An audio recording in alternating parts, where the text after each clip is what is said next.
Hello again, everyone, and welcome to this Friday Hall of Fame Day edition of Gulfstream today from our paddock studios at Gulfstream Park. It is Acacia Courtney and Jason Blewett alongside. Happy to have you again and delighted with your company on a beautiful Friday afternoon in which we start things out with certainly a hearty congratulations to the 2017 Hall of Fame inductees. Absolutely, and especially those of you that do follow Gulfstream Park throughout the winter. Javier Castellano, we see him quite a bit down here, and congratulations to all of the inductees today on the Hall of Fame Day up at Saratoga.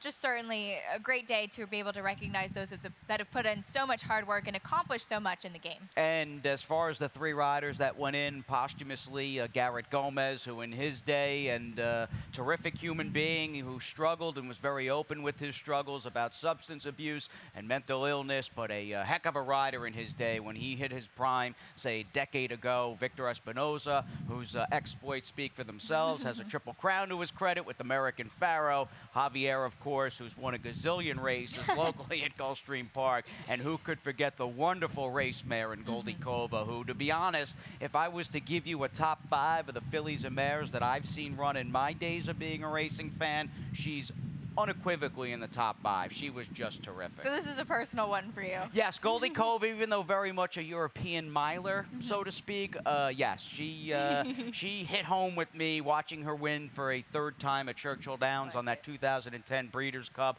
along with the Blame Zenyatta Classic and Uncle Mo's juvenile victory. It was just one of the best days of racing that I've ever been a part of and witnessed. So congratulations again on this Hall of Fame Day to the inductees way up north in Saratoga Springs. Now, we certainly have a Hall of Fame-worthy co-host and co-worker in Ron Nicoletti, who there's no one sharper when it comes to South Florida racing, and you get your chance to take on a surefire first ballot Hall of Fame handicapper in Mr. Ron Nicoletti with the Beat the Expert. He's up for Beat the Expert today. Don't forget, it's Twilight Friday, so we'll kick things off around 2:15 today, so you have until then to get your picks in just under an hour. So you can go to our Facebook page and enter for the 9 races this afternoon. Tweet us, let us know that you're playing, let us know if you win. In particular, you could have the chance to get one of those great polo shirts. All right, good stuff. We'll start a little after 2:15 p.m., and this begins a long but very solid Whitney weekend down south here at Gulfstream Park. As far as the live racing action goes, we'll run 9 today, 13 tomorrow, and 12 on Sunday. Gunnevera in action here Sunday afternoon in race number 4. And the 2-year-olds in the Florida Sire Stakes, the opening leg, they'll throw down late in the Saturday card tomorrow. We'll begin with a field of 8, in fact 8 in both the Desert Vixen and the Dr. Fager. But here are the gals running on tomorrow's card. You can see even money on the morning line is the number 3 Awesome Mash. She got an 81 by her speed figure, winning by more than 11 lengths to break her maiden last time out. I actually was out at Stanley Gold's barn this morning, and she is just about as sweet as they possibly come, and her coat felt like velvet. She obviously looks in great form, so she seems ready to go, as do a couple of his others. He has 2 in the boys as well in the Dr. Fager. Indeed he does, including Dunk, who's almost like the cult counterpart Yeah. of Awesome Mass. They're both by brethren, both owned and bred by Arundel Farm, and are both coming out of fast wins here locally at Gulfstream Park by daylight margins. 78 buyer most recently for the 7 Dunk, who on the virtue and strength of his last out maiden score is your clear morning line favorite for trainer Stanley Gold, who's looking for a record 19th and 20th Florida Sire Stakes victory tomorrow. Standing in his way, no doubt, will be trainer Ralph Nix, who's got 3 of the 8 in the Dr. Fager, including Phantom Row and Satouche, who both in their respective debuts were pretty solid. Very, very nice wins for both of them. So it will be really interesting to see how they continue to progress. And Stanley had a great line this morning. He said, well, Ralph Nix has got me surrounded with 3 in there, but it should be an excellent 2-year-old stakes races tomorrow. And we'll get to really see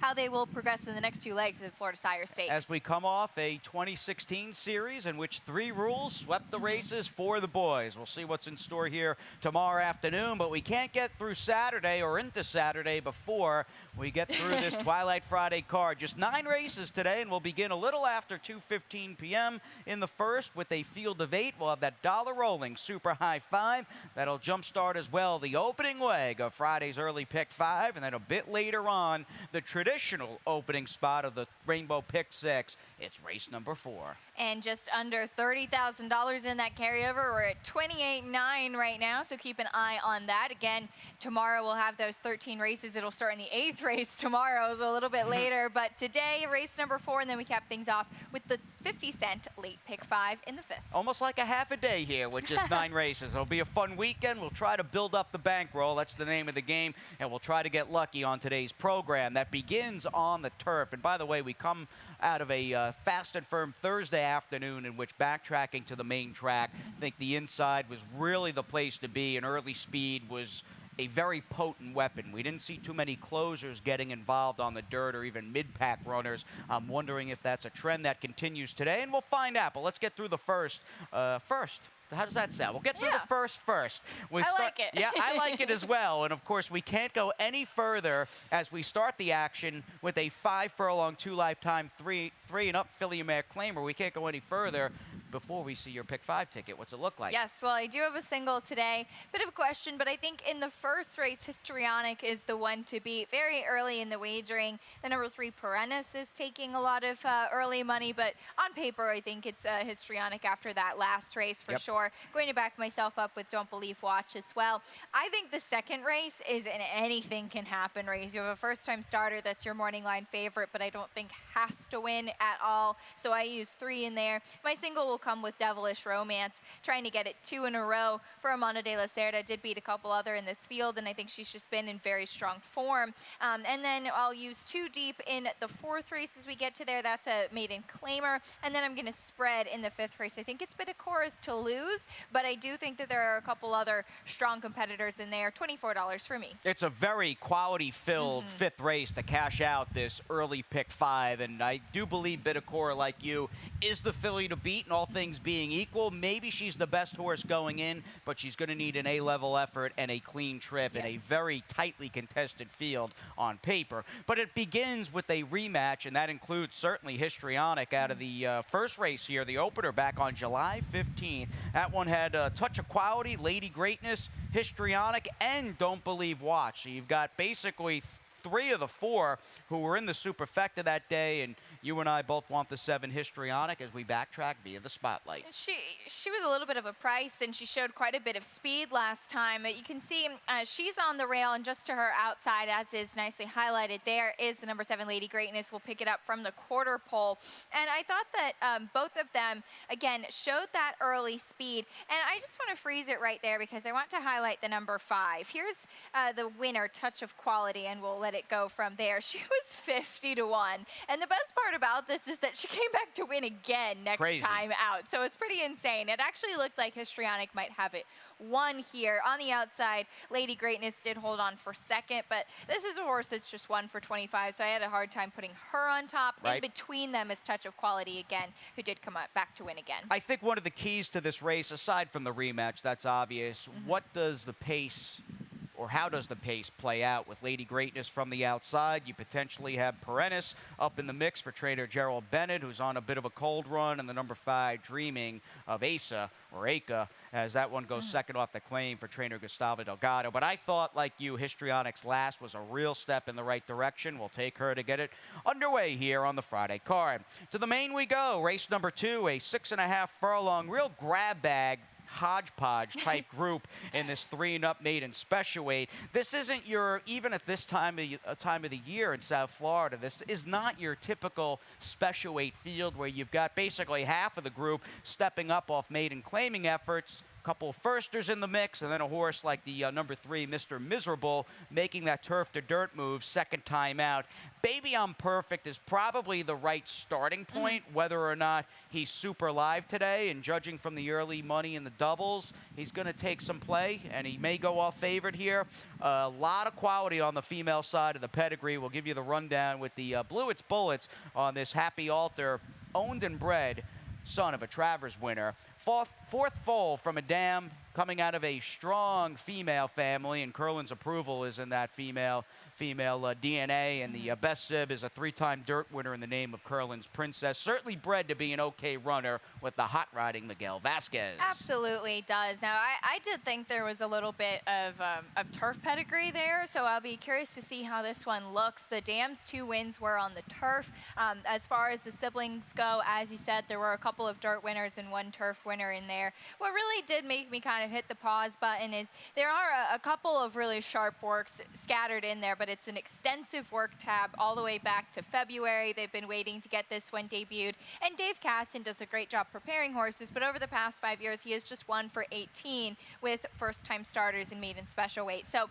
I wanted to see one from this one, just not really knowing what to expect, and that's where I said in my pick 5 analysis, I thought this was kind of an anything can happen race. It really is. And my horse is certainly, I don't think, a lock by any means. Foreman, the foreman, was just so impressive going back to the turf in that race. Mr. Miserable has some experience, though it was on the turf going 5/8, so he'll try the dirt now. The Dam won on both surfaces. He's a 3-year-old by Midnight Loot, so I'll give him a second try like that Jaramillo stays. Yeah, might just be bred, certainly on the sire side for dirt. The mare, Rick Violet trained her, a New York bred who I remember running back in her racing days. Tricks in the City was more of a turf horse, but clearly some very sharp and shrewd connections involved, and I would expect some big-time improvements second out with Mr. Miserable. I had a bit of a goofy price idea with the 5 Outstanding Debt. A New York bred who's got no real pedigree to speak of, being by a very blue-collar backyard-type stallion, and I say that with respect and peace and love in Alex's pal. What caught my eye was the trip last time out, July 14th. We're starting to run into a series of racing cards at Gulfstream where horses are going to be returning out of the dirt racing on that program. It was another Twilight Friday. It poured before the day began, and as that card progressed, the inside was really, really gold, and horses were getting enervated who were running and basically scraping the rail. This horse sat inside but angled far off the fence in the stretch and really finished up, best of all, way, way, way outside. And I'm thinking, if this horse is ever going to crack a maiden special weight here at Gulfstream Park, it's going to be in sort of a real Motley Crue type grab bag field like this one. Yeah, certainly could be. He is technically stepping up from maiden 16 to special weight, but he does get the blinkers on. And as you said, this is a race that you really just don't know what kind of quality it is. Indeed. All right, on to race number 3. We are back on the turf course. 7.5 furlongs with this 3-and-up filly mare, $16,000 claimer. And the horse that will basically and potentially decide your early pick 5 is, well, the likely favorite in the filly that Acacia and I both picked on top.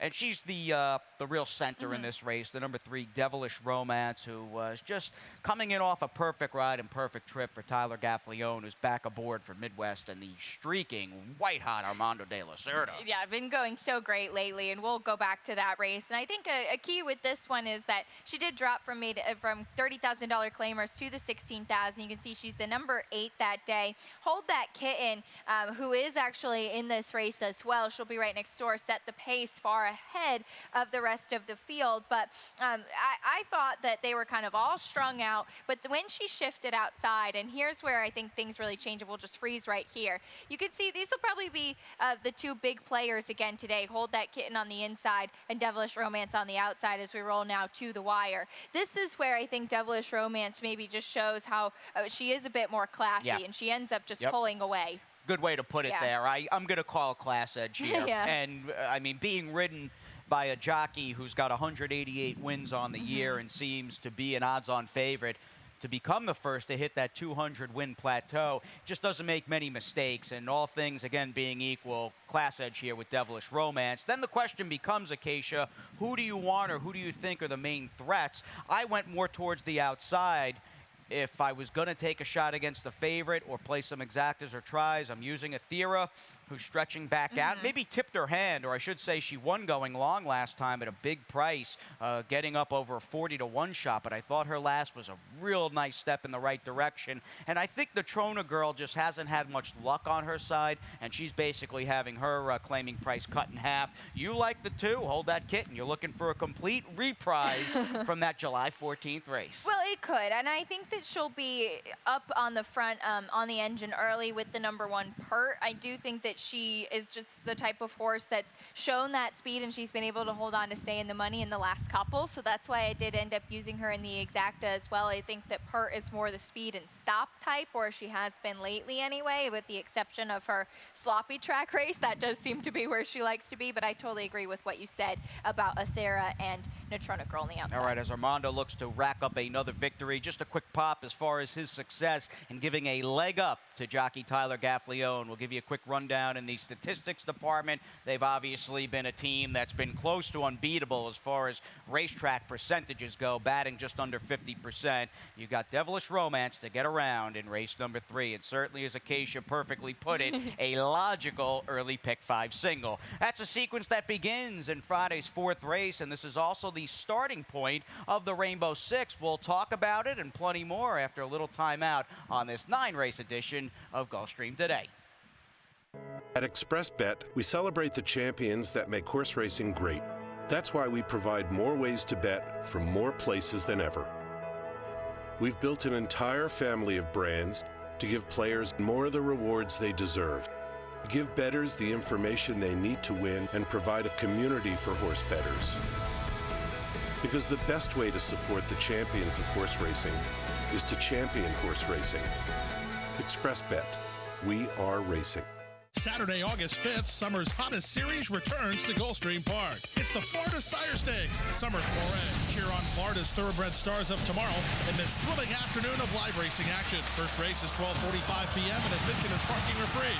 Plus, savor an array of international and domestic pairings at the wildly popular wine and cheese tasting. Don't miss out. Get your tickets today. Visit GulfstreamPark.com for details. The Florida Sire Stakes and Summer Soiree series. Welcome to your playground, Gulfstream Park. And a hearty welcome back to your playground this Friday edition of Gulfstream Today. Just 9 races to talk about, and that means the starting point in the Friday Rainbow is the 4th. And Acacia's got a ticket brewing, and how much we putting in? Well, 43.20, the magic number, or so we hope. And it kicks off here with this maiden 16,000. I'll use a couple in here, one with experience and one first-time starter, so the 4 and the 5. Again, going to use some coverage in the 5th race. Again, thinking it's Bitacora's to lose, but a lot of class and talent in there as well. Nice state-bred maiden special weight in the 6th, also getting some coverage there. As we get to the 7th race, I like Wild Chatter and Two Step Blues. Those will be my big 2 in there. The 8th race is full of questions. I would have loved to have more horses in there, but trying to keep it affordable, I did just use 2. And then 3 deep as we get to the nightcap. We'll see if More Alex can finally break a little bit sharper, as I always do think he is the most talented horse in the race. I am so anxious to see if he can actually get out of the gate, basically with the field. Even a half step slow will work for him. Just be like a little bit closer there. Yeah, you can brush the gate today, but try to break maybe right off the flank of the slowest horse early instead of spotting everybody a good 5 lengths. Yeah. But more on that down the line in race number 9. But the 4th race, you'll have the board, obviously, to use in the opening leg of Friday's Rainbow, because at this point, there's some guesswork. You've got a field of 7 after the scratch of the outside runner. 3 firsters in the mix, and that is where Acacia and I went. My guess was with the 3 Zing Zing, thinking very much this was a 2-year-old in the Wesley Ward program. Ice Wine Stable is a Wesley Ward outfit. This horse was training, I would assume, with Wesley Stable up at Palm Meadows before he left town for the summer. Last couple works with Angel Rodriguez locally at GP. We don't think of this barn as a 2-year-old barn per se, but Angel's had 5 2-year-old winners over the last 5 years. And again, the pedigree is all Wesley Ward.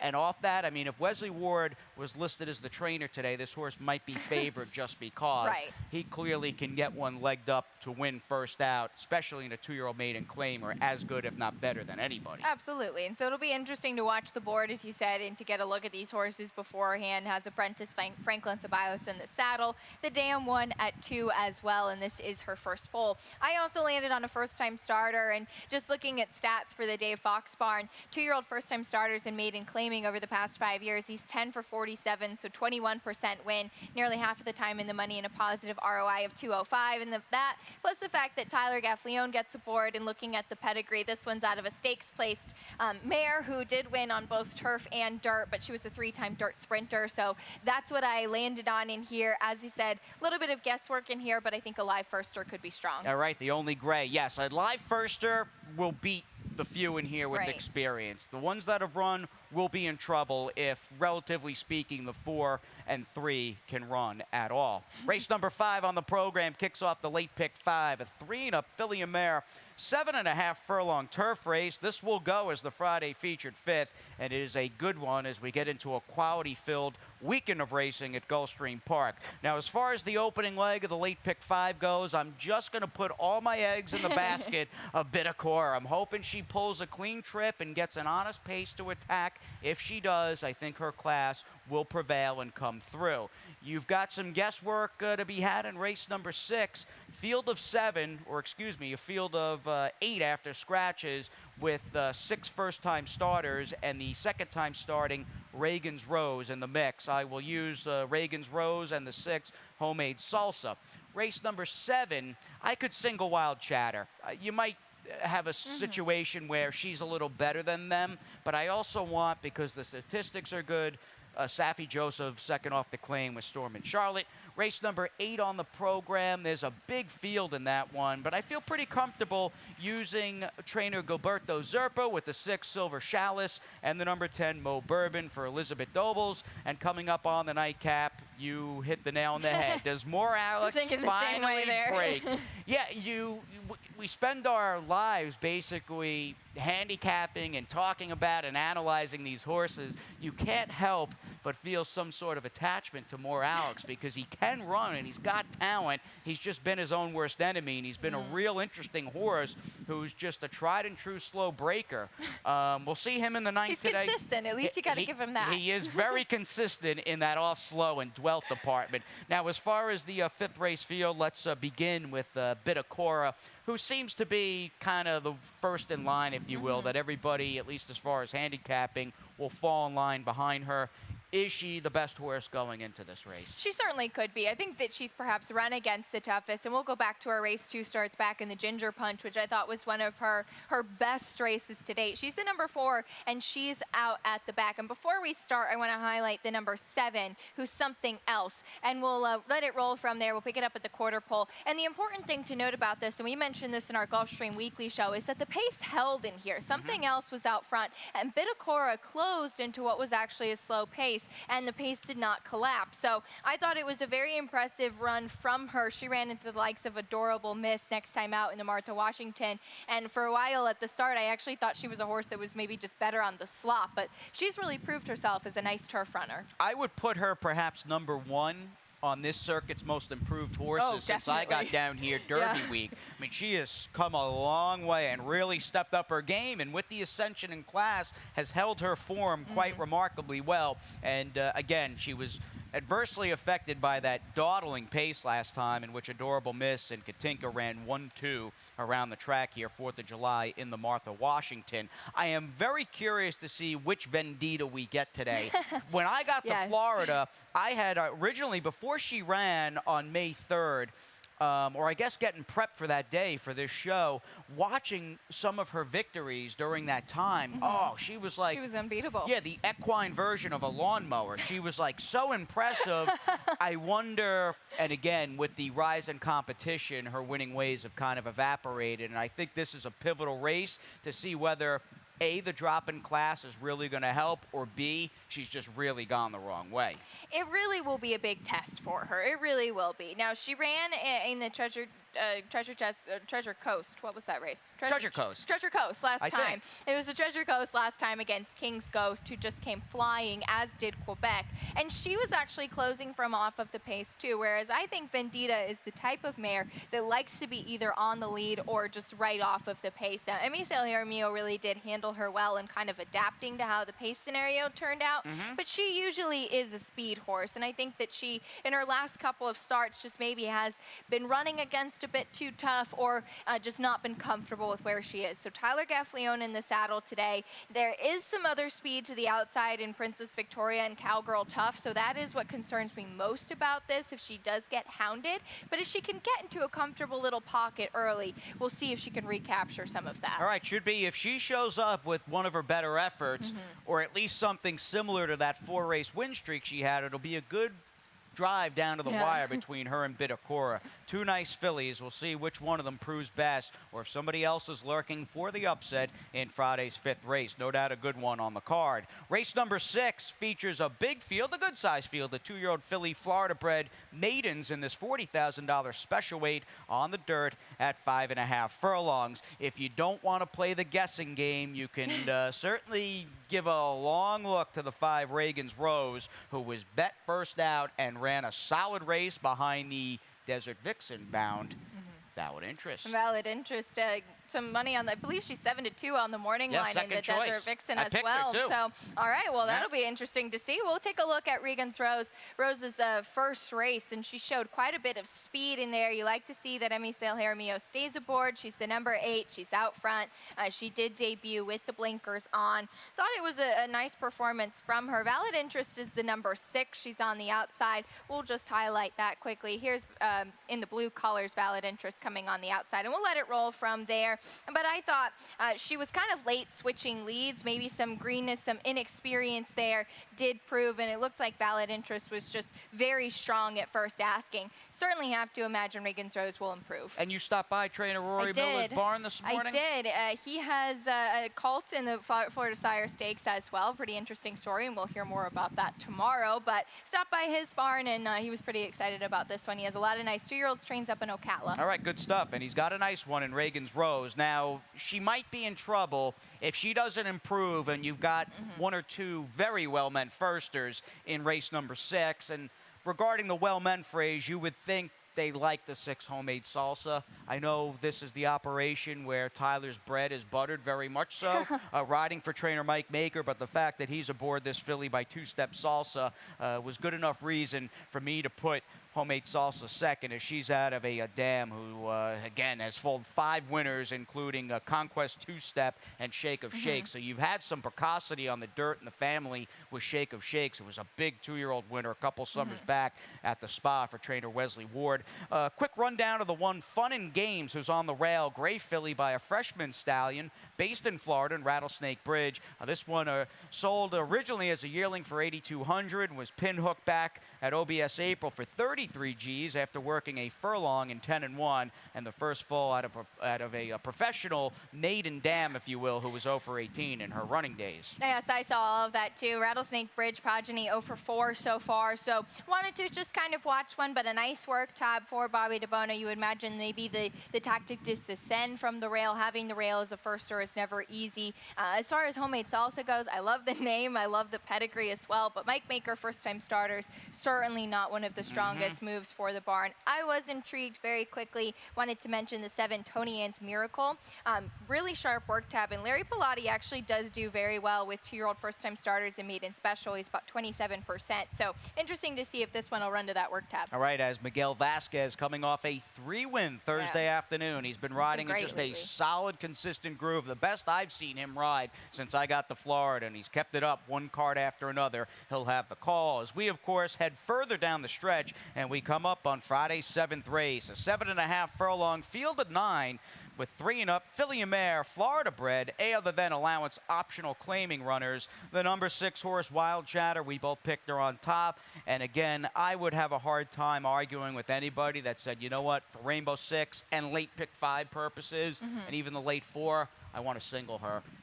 They're going to have to do some running to get around her. They will, and we'll show that last race. We're actually going to look at the head-on of the stretch because she was placed first through disqualification. She's the number 8. She's on the outside, and Miss World Venezuela is on the inside, and we'll show the head-on again of the stretch. And this is kind of where things happen in here, in that Miss World Venezuela, the number 5, does bother her, cause issue in the stretch. And it's actually interesting because the jock was going right-handed, and here's where the bumping does happen. She just kept drifting off of the rail. It was right before the wire. Yeah, right before the wire, and obviously misfortune for Miss World Venezuela, who I think is either running here tomorrow or Sunday. Yes, this weekend sometime. This weekend, all the races. There's 25 of them between Saturday and Sunday at Gulfstream. They all start to blend together. But Wild Chatter with Gaff Leone for a high percentage outfit in Ralph's 80. She's just the filly to beat. I had a little interest in the 10 Storm in Charlotte, and again with the late pick 5, said I could press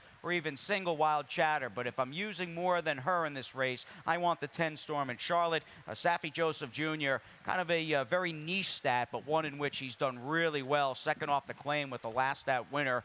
4 for his last 7, and that tells me these horses that he's claiming and are winning first off the claim are not just one-hit wonders. And this one is so interesting to me because she was strictly a need-the-lead pace type mare. First off the claim, she was off the pace. She was taken back. That was actually the day where Tyler won 7 races on a card, and he was not losing that race on her. So I do kind of wonder what we're going to see from her, especially in terms of tactics. All right, let's move on to race number 8. Late double begins with our final dirt event on the card this Twilight Friday. The main track action anyway comes to a close with the 8th. Quick one here at 5.5 furlongs. It's a 3-and-up, $20,000 to $16,000 maiden claimer. And for me, I had the most interest in the 6, Silver Chalice, for trainer Gilberto Zerpa. Just does an excellent job. He's got solid numbers going turf to dirt. In fact, 5 for his last 22 for 23%. And Mo Bourbon, in a way, looked the most intriguing here, as this horse clearly has gone the other way, but maybe didn't care for Churchill Downs and running on the main track there. And I'm going to call this as a move up in the training department. First off, the trainer change to Elizabeth Doble. Certainly could be. Now, this one does have pedigree. Certainly, he was a $150,000 purchase at the start. I didn't know what to do with Silver Chalice because he ran so well on the turf last time. Now they go back to the dirt. Turf to dirt and maiden claiming for the barn. They are just 1 for 10 when you narrow it down just to maiden. So I landed on a horse that has his own fair share of questions, but did run well in a sloppy track last time, and that is the 2 Visions of You for Fernando Abreu. Now, first off the claim, I thought that one was actually a solid performance from that horse, so we'll see if he can do it on a fast track. That was a major forward move for the number 2 Visions of You, and we'll see if Fernando can get on track here and maybe was ahead of the curve, so to speak, jumping in and grabbing this one for 12.5. It all comes to a close with race number 9 today, a 2-turn turf event. $30,000 to $25,000 claimers as we cap the card, and you've got some numbers to back you up here with a dozen entered in this one. It comes down to the 3 more Alex, who's going to get pace. They're going to be, I think, running and gunning in here. There are a number of horses that like to blaze on early on. Does more Alex break? Just couldn't pick him on top, though, because of his woes. I could not either. What do you got? It is amazing. The only time he did end up winning, he won by just a nose. He barely got there. I've said it before. He is one of the more talented horses I've seen. I absolutely love that you picked Terry's Charm. It's just that I have lost so much money on him and trying to make my long shot. Going to the window today. We'll see. I landed on the class dropper, Sir Sebastian. He has a really sharp work tab, freshened up since the end of June. I actually thought that last race behind Classic move was very good, though he is a little bit temperamental in the afternoons. Oh, he is. Good. Yes. You'll keep us up to speed in the nightcap today, and let's see. Best of luck, more Alex. I hope you've got your running shoes on here in the last. We're fans of you. You just got to break with the field. We're fans of you, and thank you for joining us here on Gulfstream today. We're also big fans of Pete Aiello. Absolutely. The voice of GP, who's coming up right now with your Friday Scratches and Changes.